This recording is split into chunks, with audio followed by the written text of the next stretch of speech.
So do y'all remember way back in like 2009, I want to say, when Marvel, just after the Incredible Hulk, just after Iron Man 2 hadn't dropped yet, and they announced Chris Evans was going to be Captain America.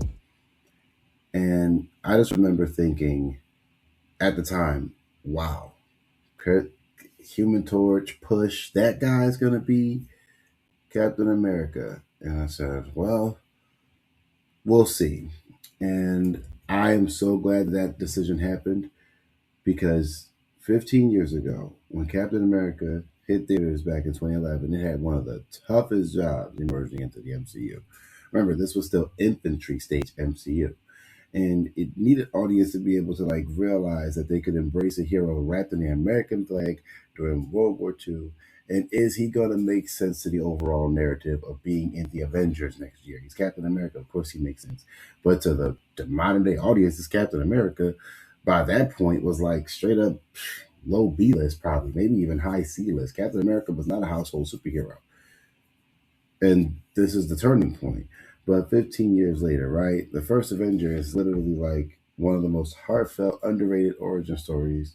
It may not have been the biggest or the highest in stakes, but it definitely gave us the perfect establishment of Steve Rogers, who he is, and why he became one of the two moral centers of the MCU for 7 to 8 years going forward. And what still worked for me with Captain America was Chris Evans, as stated. Like he might not have been perfect yet, but he was already damn good. He was already solid. He was there. Like I remember pictures of him leaked on the internet about filming, and I saw pictures of him in like the white shirt. He's like running through the street, and I was like, okay, cool. I kind of get it. I kind of can see it, but not yet. And then a picture of him, like I'm assuming that would have been the shot of him after he steps out of the machine, after he gets changed. And I was like, holy crap, he's jacked. Holy crap. And I was like, okay, maybe. And then a picture of him in the suit dropped. And I was like, oh, he looks perfect.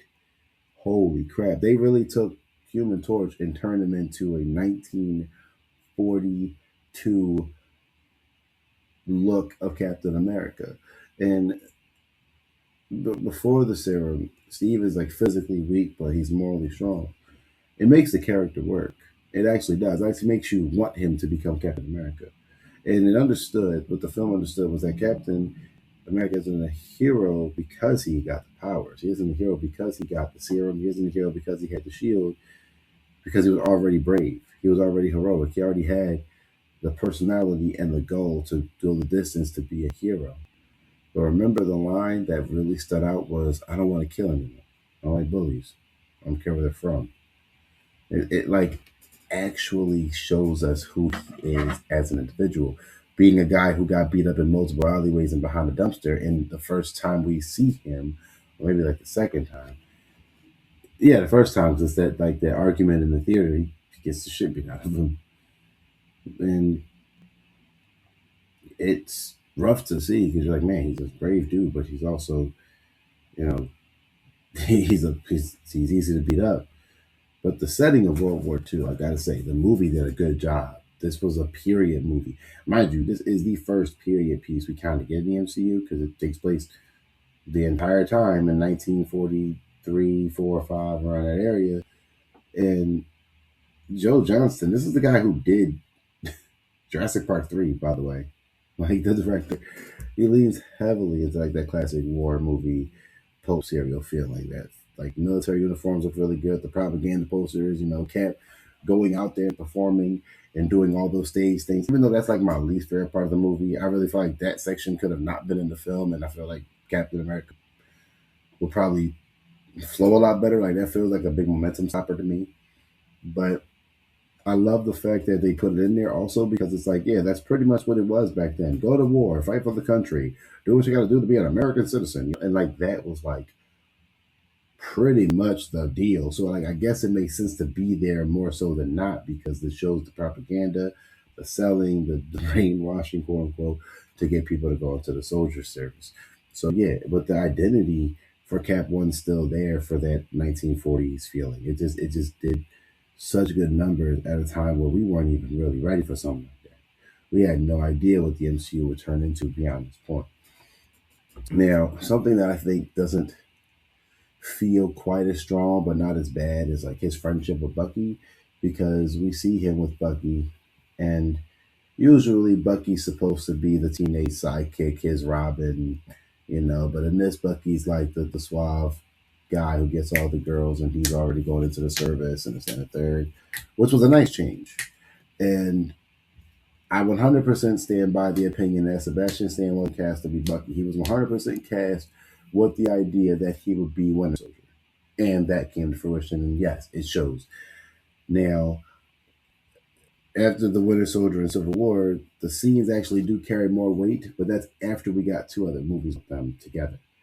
And, taking the stupid with you, the hug, and he saves Bucky when there were clearly experiments being done on him. We actually see those experiments done on him for a little bit, but then we know that more experiments were done on him throughout the 70-year time between Cap 1 and Winter Soldier.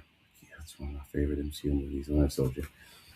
But there was some good supporting element there. I just think because Bucky's kind of gone for a good amount of when Steve's becoming Cap, the friendship kind of is missing some time. But we do see them fight together.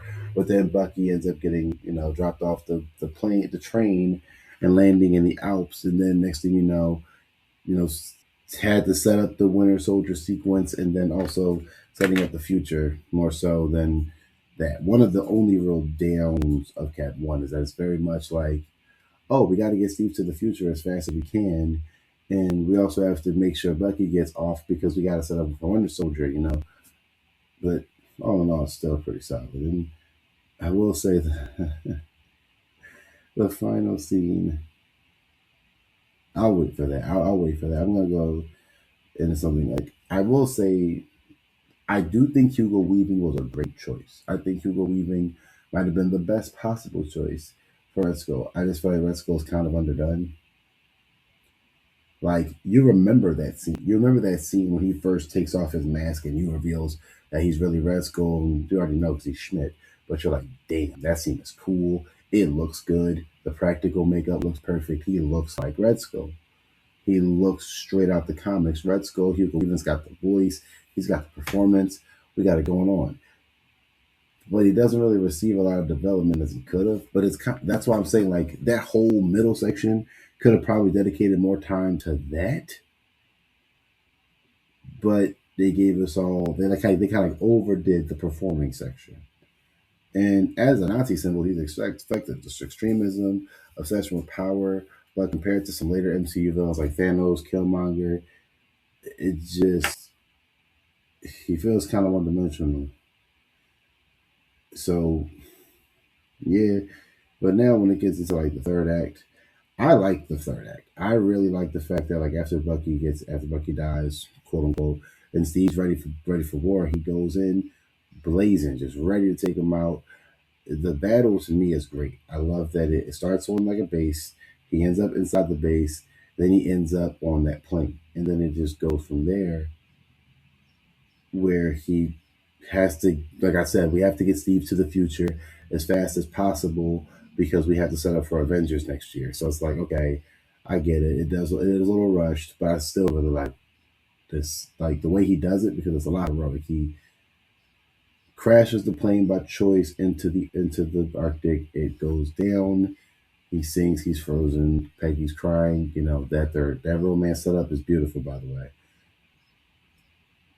But I do think the character work is strong enough because you have Peggy's whole thing with maybe you need the right dance partner, and Steve's like, I don't want to step on your shoes, and you don't want to step on me, and the romance build up for them is actually probably one of my favorites in the MCU, actually.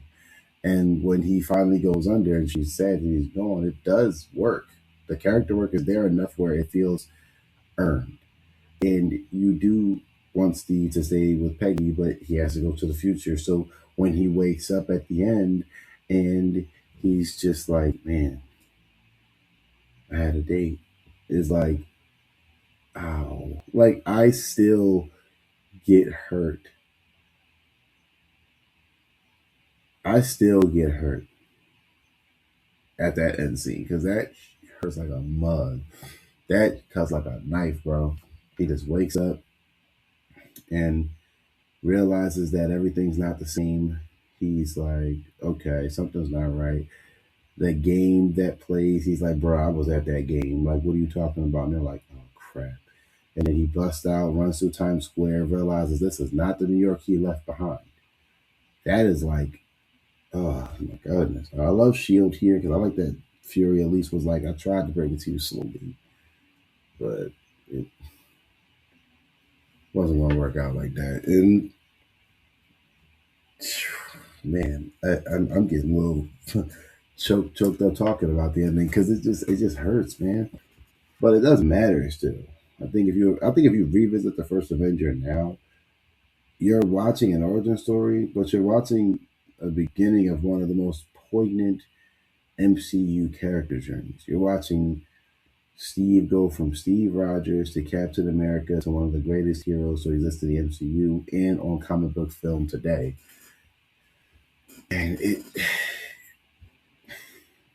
makes a stronger retrospect from what we see in the first Avengers to him being up the ice for a couple of weeks to Winter Soldier, where he's been around in the future for a couple of years, working with S.H.I.E.L.D., more training, and other things like that. Then Civil War, where he's willing to go against the government because it's not right to try to lock them down like that, to Endgame, where it comes full circle and he gets to go be who he wants to be and try that life thing that he learned about trying in Winter Soldier. So I do think the reputation for First Avenger has grown over the years. I do know when it first came out, there was some discord where like people considered it a solid setup for Avengers, but some people felt like that was its only purpose. And I remember thinking, I think First Avenger is just a really good movie. The First Avenger is the first movie I've seen more than one time in the theaters. Yep. Well, the first superhero movie, because I think I saw Scott Pilgrim twice. But and it it's a foundational MCU movie in my opinion. Like it's the oldest era. It's in Phase One. You know what I mean? It was right before Avengers. It set up Avengers, getting everything ready for what we were going to see as the MCU going forward. That next year over. Remember, like that end credit scene was just a little preview to Avengers, a little teaser trailer. Bruh, I remember going eight crap when I saw that when I was like, what, 17, 8, 7, 16, 17? It might have been 16 when when the first Avenger hit theaters. And I remember just being so excited for Avengers after Cap One. And some people were even saying, yo, this is like top five superhero movies for me right now. I was like, well, this is cool. Now, now I do think that if this movie would have sucked and it didn't get Steve right, I think the emotional core wouldn't have worked. I do think that. So yeah, man, I love like 15 years later. Geez, I can't believe it's been 15 years. But Captain America: The First Avenger remains one of Marvel's most sincere, emotionally resonant origin stories, and it just succeeded because it understood who Cap was, defined who he is not through the serum, but through who he is as a person. The man who chose to jump on a grenade before he had powers at all. That's that's Captain America. That is Steve Rogers. It's not Steve Rogers. And he being all flashy and all that stuff is not who he is. Him just defining himself by the serum. No, he's defined by his mind, his heart. That is Steve Rogers. And that's why I think Captain America, the First Avenger, honestly still holds up and gives a better retrospective 15 years later, after all this time, after whew, damn near 20 years. But we'll see. I'm going to let me know how y'all feel down below. I'm going to leave y'all to like, comment, subscribe for more. I'll see y'all on the next one.